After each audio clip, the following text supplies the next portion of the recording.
Agora que falamos sobre os maiores atores do sistema imune específico, o que eu pensei em fazer neste vídeo é um resumo para que tudo isso se encaixe um pouco. Então, o primeiro personagem que nós produzimos foi o linfócito B, o qual eu sempre faço em azul. Linfócito B.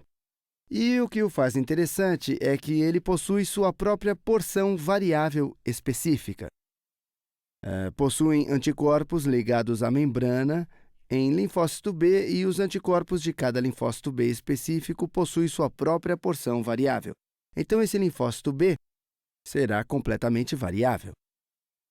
Se eu tivesse que desenhar outro linfócito B aqui, eu desenharia a porção variável um pouco diferente. Esse é o porquê de diferentes linfócitos B responderem a antígenos diferentes ou a diferentes patógenos que entram no nosso sistema.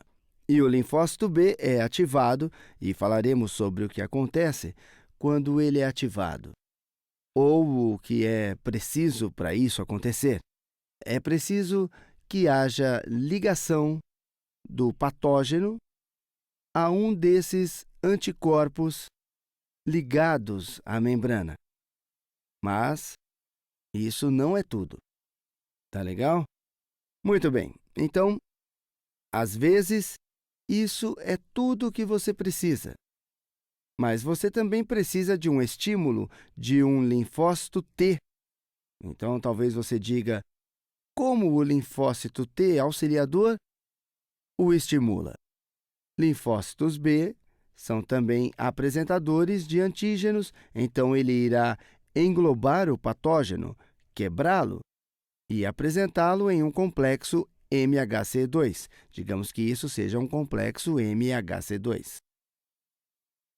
Esse indivíduo é cortado e parte dele é apresentada aqui, e quando um linfócito T auxiliador ativado, cuja porção variável do seu receptor é específica para o patógeno, ele pode vir e ativar o linfócito B. Eu não estou desenhando esse receptor direito, mas aqui é um linfócito B auxiliador e esse é um linfócito B. Uma vez que ele é ativado, começa a se diferenciar e a se clonar, e pode também se tornar uma célula efetora, e isso tanto para os linfócitos B e T. Uma vez que eles são ativados, seguem clonando-se ou tornam-se células efetoras ou células de memória. Células de memória ficam por perto por muito tempo, tal que no futuro você terá muito mais dessa versão de linfócito B. Se você pegar esse antígeno ou patógeno no futuro, a probabilidade de cair nesse tipo de linfócito B será maior e a resposta mais rápida. As células B efetoras produzem e elas se tornam máquinas de produzir anticorpos. As células B efetoras. Então, você vai dizer, esse anticorpo se liga a esse antígeno que nós temos no sistema agora. Deixa apenas produzir 1 tonelada deles. Isso começa a desenvolver toda a maquinaria celular e que produz anticorpos como louca. Eu gostaria de falar algo que minha esposa me mostrou. Ela me viu preparando o último vídeo e, sendo especialista em hematologia, ela disse que muito desse assunto é imunologia, então eu tenho que ouvi-la, né? Ela é uma especialista nisso. No último vídeo, eu disse, os linfócitos B, uma vez ativados, se eles forem linfócitos B efetores, eles produzem anticorpos. Eu quero ser muito claro, são apenas os linfócitos B efetores que produzem os anticorpos, e o termo comum para eles, se alguém vier até você e disser quais células no corpo estão produzindo anticorpos, você não estaria errado se dissesse linfócitos B efetores, mas o termo que as pessoas esperam ouvir são células plasmáticas. Células plasmáticas e linfócitos B efetores são a mesma coisa.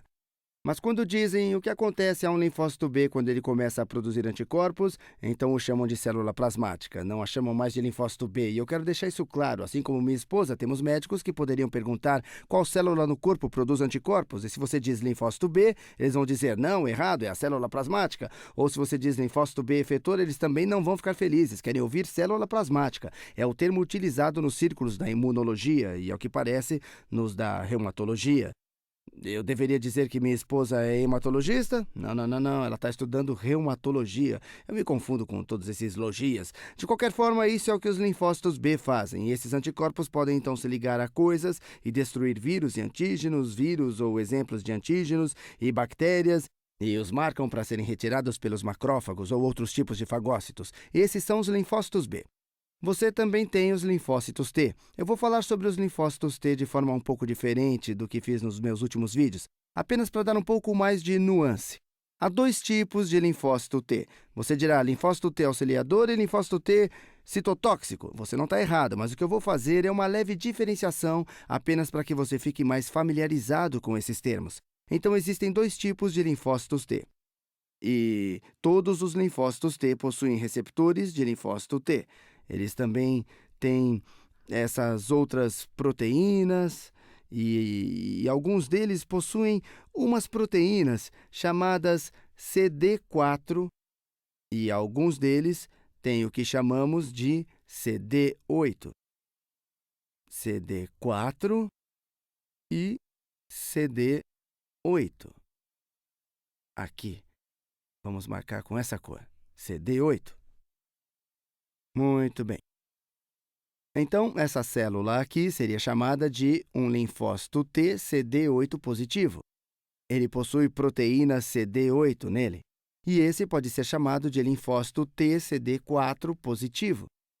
Eu nunca usei essas células antes. Eu diria, caramba, de onde essas células vieram? Agora, o receptor CD4 é a coisa que quer se ligar. Ela quer se ligar. Esta é a coisa que ajuda a levar para os complexos MHC2. Então, os linfócitos T CD4 são os linfócitos T auxiliadores. Na maioria do tempo, e eu quero deixar isso bem claro, no campo da imunologia as pessoas estão descobrindo coisas regularmente. Então, as pessoas continuam estudando essas coisas onde há uma variedade de casos especiais, mas quando elas falam sobre os linfócitos T CD4 positivo, estão falando sobre os linfócitos T auxiliadores. Então, esse normalmente será um linfócito T auxiliador.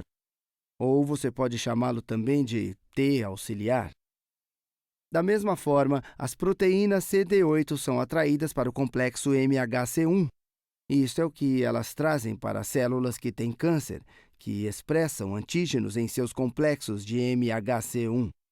Então, na maioria das vezes, os linfócitos CD8 positivos são citotóxicos. Citotóxicos. E antes de uma célula ser ativada, ela apenas é descrita como um linfócito T CD4 ou CD8, mas depois, quando ela se torna ativada e começa a querer matar coisas, então você talvez a chame de citotóxica. Mas isso simplesmente é nomenclatura. Eu acho que você entendeu a ideia central, mas só para lembrar o que elas fazem. Essa célula quer se ligar ao complexo de MHC. Então, você tem o complexo MHC apresentando algum antígeno. Esse é o MHC1 aqui. Nós aprendemos no último vídeo que cada célula nucleada no corpo expressa um complexo MHC1. Então, esse é o caso onde algo maluco está acontecendo dentro dessa célula. Talvez um vírus a tenha infectado, talvez seja cancerosa, precisa morrer, ou ela vai continuar a produzir vírus se estiver infectada, ou de outra forma ela vai continuar se dividindo se for um câncer e se alastrando para o resto do corpo. Então, a CD8 mata as células infectadas. Mata as células infectadas. Eu vou dizer células ruins, porque eu não sei se você pode entender que câncer não é uma infecção. Matar células ruins, células que são nocivas. Se você não as matar, elas vão continuar a produzir vírus ou se dividindo e espalhando o câncer. Por isso, os linfócitos T são atraídos para as células apresentadoras de antígeno. E eu sempre faço uma célula dendrítica porque são as melhores células apresentadoras de antígeno. E elas têm complexos MHC2 e digerem alguns antígenos e os apresentam aqui, e então isso ativa o linfócito T auxiliador. E então, quando o linfócito T auxiliador é ativado, ele se torna efetor, começa a se diferenciar em células efetoras e de memória. Células efetoras e de memória. E um linfócito T efetor faz duas coisas. Ele pode ativar linfócitos B e ele também lidera citocinas. Ele pode ativar linfócitos B e também liberar citocinas. Digamos que essa célula seja ativada. Ela também começará a liberar químicos, que são realmente aqueles sinos de alarme que dizem aos outros para se prepararem. Talvez os linfócitos B e T citotóxicos comecem a se proliferar mais vigorosamente. Na verdade, na parte da ativação de linfócitos T citotóxicos, pode ser assistida ou impulsionada por essas citocinas, por esses sinos de alarme. Eles são os sineiros do alarme, enquanto as células CD8 ou os linfócitos T citotóxicos, no seu modo efetor, matam células. E, é claro, no modo de memória, há um monte de cópias desses originais por perto, prontos para que, se no futuro aconteça alguma coisa assim, eles serão rapidamente ativados, porque eles vão reconhecer isso rapidamente. Espero que isso tenha esclarecido, e eu introduzi um pouco mais de terminologia, mas eu realmente quero frisar o ponto da minha esposa, porque ela disse: você não quer que as pessoas saiam dizendo que os linfócitos B produzem anticorpos, mesmo que sejam células efetoras ou linfócitos B ativados que se diferenciaram em linfócitos B efetores. Eles são os que produzem anticorpos, mas as pessoas querem ouvir célula plasmática. Fui!